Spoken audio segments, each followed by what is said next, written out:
आरक्षणाच्या जी-आरचा मराठा समाजाला कुठलाही फायदा होणार नाही, विनोद पाटलांचा दावा। तर सरकारने मनोज दादांना फसवलं, योगेश केदार यांचं मत। तर दंगल होऊ नये म्हणून सरकारने निर्णय घेतला असल्याची बाळासाहेब सराटेंची टीका। सरकारच्या जी-आर विरोधात मंत्री छगन भुजबळ कोर्टात जाणार। घाईघाईनं कोर्टात जाणं चुकीचं, अभ्यास करून भूमिका मांडू, वडेट्टीवारांचं विधान। तर मराठ्यांच्या जी-आरवर समाधानी, ओबीसी नेते बबनराव तायवाडेंची भूमिका। मंत्री छगन भुजबळांचा मंत्रिमंडळ बैठकीवर बहिष्कार। मराठा आरक्षणाबाबत सरकारनं काढलेल्या जी-आरवरनं भुजबळ नाराज।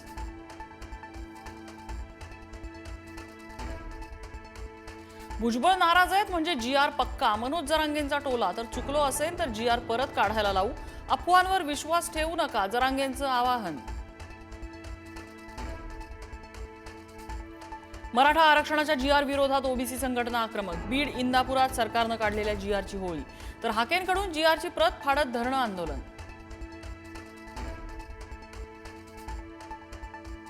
मुख्यमंत्री देवेंद्र फडणवीस उद्या ओबीसी आंदोलनाला भेट देणार। मराठा आरक्षणाच्या जी-आर नंतर ओबीसी संघटना आक्रमक, फडणवीसांकडून मनधरणी करण्याचा प्रयत्न। ओबीसींच्या प्रश्नासाठी स्वतंत्र मंत्रिमंडळ उपसमिती गठीत। भुजबळ, नाईक, गुलाबराव पाटील, राठोड, पंकजा मुंडे, अतुल सावे यांच्यासह दत्तात्रय भरणेही असणार सदस्य। ताण आला की शिंदे गावी जातात। दरेगावी जाऊन ओबीसींची वाट लागावी अशी तुमच्याकडून अपेक्षा नाही, वकील सदावर्तेंचा उपमुख्यमंत्री शिंदेंवर निशाणा। तर पोलिसांना झालेल्या मारहाणीचे गुन्हे मागे घेऊन दाखवा, सदावर्तेंचं विखेंना आव्हान। मराठा आरक्षणाचा प्रश्न मार्गी लागल्यामुळे संभाजीनगरमध्ये भाजपाचा जल्लोष। संभाजीनगरच्या क्रांती चौकात मुख्यमंत्री फडणवीसांचा फोटो नाचवत आनंदोत्सव। मराठा आरक्षणावरून संजय राऊतांनी मानले महायुती सरकारचे आभार। देवेंद्र फडणवीस यांनी काढलेल्या तोडग्यावर मनोज जरांगेंचं समाधान। जरांगेंचं समाधान म्हणजे मराठा समाजाचं समाधान, राऊतांचं वक्तव्य। मनसे अध्यक्ष राज ठाकरे मुख्यमंत्री फडणवीसांच्या भेटीला। फडणवीसांच्या वर्षा निवासस्थानी बाप्पाचं घेतलं दर्शन। मुख्यमंत्र्यांच्या घरी आज भाजपा आमदारांसाठी स्नेहभोजन। वर्षा निवासस्थानी गणपती दर्शन आणि स्नेहभोजनासाठी निमंत्रण।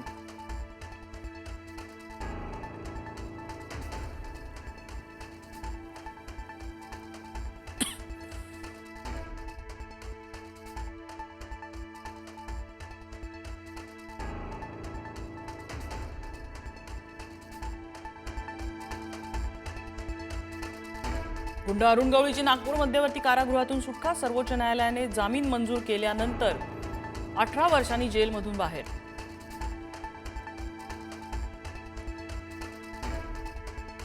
बीडमध्ये 6 वर्षाच्या चिमुकलीवरती अत्याचार, नागरिकांकडून परळी बंदची हाक। घटनेच्या निषेधार्थ परळीकरांचा मूक मोर्चा। गोरगरीब जनतेला स्वस्त दरात पोटभर जेवण देणारी शिवभोजन थाळी योजना बंद होण्याच्या मार्गावर। गेल्या 4 महिन्यांपासून अनुदान थकलं, अनुदानाअभावी केंद्र सुरू ठेवताना चालकांची कसरत।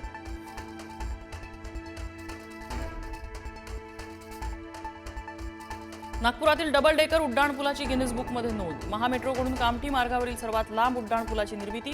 मुख्यमंत्री फडणवीसांनी केलं महामेट्रोचं कौतुक।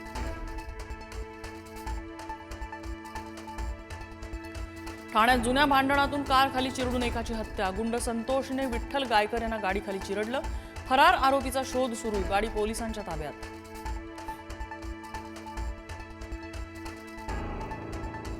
राज्यात पावसाचा जोर वाढण्याची शक्यता। मराठवाडा, विदर्भ, उत्तर महाराष्ट्र आणि कोकण किनारपट्टीवर पावसाचा इशारा। पुणे, सातारा आणि कोल्हापूर घाटमाथ्यावर पावसाचा येलो अलर्ट।